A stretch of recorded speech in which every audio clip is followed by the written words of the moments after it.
Kumusta mga ka-graphics? Graphic design ideas nga po pala ulit. Sa video pong ito ay tuturo ko po sa inyo kung paano gamitin ang lasso tool, polygonal lasso tool, at saka magnetic lasso tool. Sana po ay mag-like at mag-subscribe po kayo sa aking YouTube channel at pindutin na rin po ang notification bell for more graphics tutorials na para po sa inyo. Maraming salamat po. So, simulan na po tayo. Ang ating pag-aaralan po ay si lasso tool. Okay. So, punta po tayo sa lasso tool at makikita po natin rito si lasso tool. Itong mga ganito. Lasso tool. Lasso tool, polygonal lasso tool, at magnetic lasso tool. So, ang gagawin po natin ay iisa-isahin po natin ang kanilang mga function. Okay? So, halimbawa po si lasso tool, umpisahan natin. Click po natin si lasso tool, left click. Para po pupunta tayo rito. So, para ma-execute po natin ay left click. Long press lang ang left click. Pagkatapos po ay i-drag nyo lang manually yung mouse nyo doon sa direksyon ng inyong hugis o image. Tapos be sure po na pagdating rito ay magkadikit itong una at saka huli na selection. Ayan po, katulad po nito ay nagkaroon na tayo ng selection. Ibig sabihin po ay okay na siya at nakadikit na siya rito. Ayan. So, si lasso tool. Ganun lang gamitin si lasso tool. Ngayon, dito naman po tayo kay polygonal lasso tool. So, para matanggal po itong dotted line, punta lang po tayo dito sa select. Tapos, left click, tapos deselect. Pansin nyo po nawala na yung dotted line. So, ngayon, polygonal lasso tool na naman po. So, kung paano gamitin si polygonal lasso tool, pwesto po kayo rito, tapos, left click lang. Ayan. Left click lang, tapos, baba ulit. Yan, drag nyo po ng inyong kamay. Left click ulit, pagkatapos po left click ulit, at pagdating po rito ay i-click mo lang siya left click. So nakita niyo po nagkakaroon din siya ng selection katulad kanina kay lasso tool. Okay, so punta ulit tayo dito sa select, tapos i-deselect natin siya para mawala yung mga dotted line. Okay po. Pagkatapos balik tayo rito at hanapin po natin si magnetic lasso tool. So, click po natin itong si magnetic lasso tool. Punta po tayo rito sa image natin. Tapos, long press lang po ang left click. Left click, long press. So, ganito po. Ayan po. Tapos, dahan-dahan po natin siyang i-drag. Ayan po. Sa side ng ating image. So, pansin nyo po, nakikita nyo yung mga rectangular po na parang nagmamagnet siya. Ayan po. So, ganun pa rin, manually drag by your hands, pero ibang application naman ang kanyang gamit. So, pagdating po dito, be sure po na dito po sa nakadikit po siya, click po natin yan, at automatic po na magkikreate po siya ng selection. Ayan po. So, napakaganda po talaga ng kanilang mga gamit. So, ngayon po ay natapos na po ang magnetic lasso tool.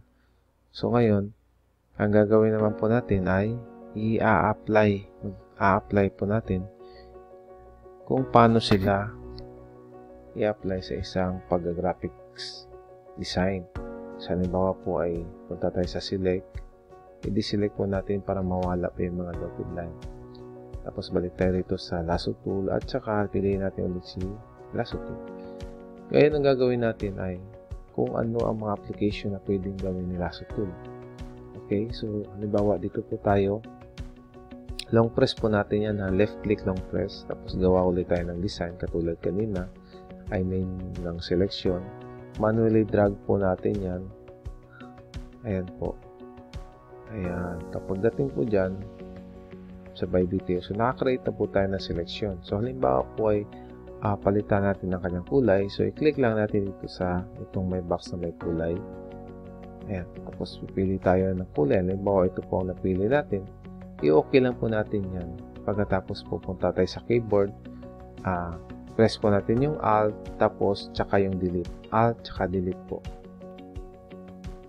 Una ang Alt, sunod Delete. Ayun po, nakakreate na tayo ng kulay.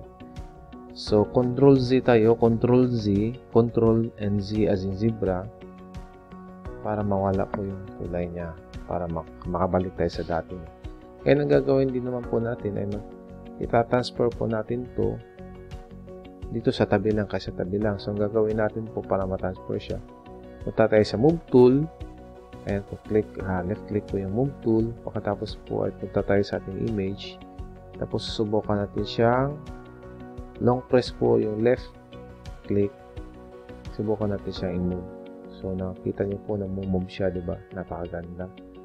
Okay po. So, balik natin ha. Ayan po. Tapos, Control Z para mabalik siya sa dati.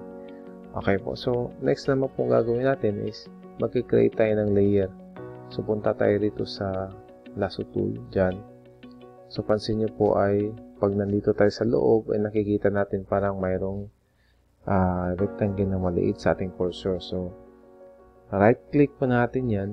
Bisyo po yung cursor nasa sa loob. Tapos, right click po natin yan. Pagkatapos po, layer via copy. Ito po, layer via copy. Click po natin yung layer via copy. Ayan po. Pagkatapos po, makakita po tayo ng layer dito. So, ang gagawin po natin ay punta tayo sa Move Tool. Dito sa Move Tool, i-click po natin itong Move Tool. Pagkatapos po, balik tayo sa image natin at susubukan natin i-drag siya. So, long press po sa left click, long press, tapos i-drag mo yan. So, nagkakaroon siya ng bagong copy na layer. Diba? Ang ganda-ganda niya. Okay. So, ganun po. Balik natin sa dati ha. Ayan, nakabalik na sa dati. By pressing Control Z as in zebra. So, yun po ang gamit ni Lasso Tool. Kung polygon na Lasso Tool, ganun pa rin po ang gamit niya. Ayan po, click natin dito. Halimbawa lang po ha, click natin dito, click natin dito, click din po natin dito, at i-click po natin dito. Ganun po. So, napapansin nyo, naka-dotted line siya. Kung halimbawa din naman po, palitan natin yung kulay niya, ay ganun pa rin po. Punta tayo sa color na ito. Tapos halimbawa ang kulay niya ay blue naman, tapos click mo lang dito, tapos i-okay mo. Click dito, tapos i-okay mo. Ayan. Pagkatapos sa keyboard mo, hanapin ng Alt, tapos Delete. Press mo yung Alt, tsaka Delete. At nakakaroon siya ng kulay, okay? So, ulit, Control Z natin para bumalik sa dati. Control Z as in zebra. Okay, so ganun pa rin siya. Kung i-move mo siya, punta ka rito sa Move Tool, click mo itong Move Tool, punta ka sa image mo, dito, tsaka i-move mo siya. Okay, na-move siya, di ba? Na-move siya. Okay po. Okay, kung gusto mo naman din po na ilipat siya, nalilipat din siya rito. Ayan. Ayan, nalilipat siya rito kung gusto mo siyang ilipat. Ayan po. So, balik tayo dun sa ating design. Ayan po. So, napakaganda po talaga ng mga selection tool na to kasi ito po talaga ay isa din sa mga ginagamit ng Adobe Photoshop sa pagdidesign po ng kanilang mga project. Okay po. So, next po ay subukan naman na si Magnetic Lasso Tool. So, para matanggal to is i-select. Tapos, deselect tayo. So, pansin niyo po natanggal na yung mga dotted line niya. So, subukan natin si Magnetic Lasso Tool. Ito na po. Pwesto po tayo rito. Pwesto po tayo rito. Pagkatapos, long press po sa left click at saka ganun. So, halimbawa lang naman po ito. So, okay lang kung halimbawa hindi siya na na perfect. Pagkatapos po ay kailangan magdikit sila rito. Ay nakakreate po tayo ng broken line o na selection line. So, ganun pa rin po. Kung gusto niyo pong palitan ng kulay, punta po kayo rito. Halimbawa, kung gusto mong kulay naman ay itong green, tapos i-okay mo lang. Pagkatapos po, pindutin niyo po yung alt, sabay po, tapos po yung delete sa yung keyboard. Alt, tsaka delete. At nakikita niyo po, nagkakaroon na po tayo ng kulay. So, Control Z natin Control Z, just in Zebra, para bumalik sa dati. So, halimbawa naman po, gagawa ka ng layer nito. So, i-click mo po dito sa background. Ayan po. Tapos, balik ka dito sa layer. Be sure po dito sa loob. Pagkatapos, right-click po natin yan. At may makikita po tayong layer via copy. So, layer via copy, click po natin yan. Nagkakaroon naman tayo ng layer. Diba? Pagkatapos, pupunta tayo dito sa move tool, i-click natin itong move tool para ma-move natin itong selection na nag-duplicate layer via copy. Diba? Napakaganda po. Ayan po. So, kung gusto mo din po itong i-transfer po ito is punta ka lang dito sa taas. Ayan po. Pagkatapos po ay pababa, drag mo siya. Tapos, ayan lang po. Balik ka dito by pressing this one. Ayan. Nakakaroon ka na ng mga layer. Diba? Napakaganda talaga ng mga selection tool. Kasi ginagamit talaga ito sa pag-graphic designing. So, halimbawa din po naman si lasso tool ang gamitin natin. Halimbawa, gusto nyo pong i-highlight ito. Long press po natin. Tapos, drag natin yung ating mouse o yung ating keyboard sa laptop. Ayan.